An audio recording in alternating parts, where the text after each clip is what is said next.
નમસ્કાર મિત્રો, હું છું જનક શિવાળા. પાલીતાણા તાલુકાના મોટી પાણીયાળા ગામની આપણે વાત કરીશું.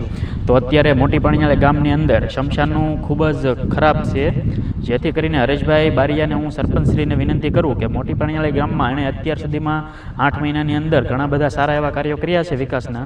તો હું એટલી એને વિનંતી કરીશ કે મોટી પાણીયાળાનું જે શમશાન છે એની ખૂબ જ પરિસ્થિતિ અત્યારે ખરાબ છે અને ચોમાસામાં ખૂબ જ બધા સમાજના લોકોને તકલીફ પડે છે, જેથી કરીને એમાં પાણી પડે છે અને એવી તકલીફો થાય છે. અને હવે નવું શમશાન માટેની હું હરેશભાઈ બારિયાને વિનંતી કરું કે મોટી પાણીયાળા ગ્રામની અંદર નવું શમશાન બનાવવા માટે હું એને વિનંતી કરું છું. નમસ્કાર મિત્રો, હું છું જનક શિવાળા. પાલીતાણા તાલુકાના મોટી પાણીયાળા ગામની આપણે વાત કરીશું.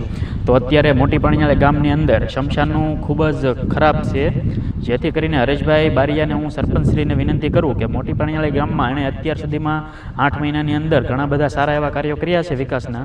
તો હું એટલી એને વિનંતી કરીશ કે મોટી પાણીયાળાનું જે શમશાન છે એની ખૂબ જ પરિસ્થિતિ અત્યારે ખરાબ છે અને ચોમાસામાં ખૂબ જ બધા સમાજના લોકોને તકલીફ પડે છે, જેથી કરીને એમાં પાણી પડે છે અને એવી તકલીફો થાય છે.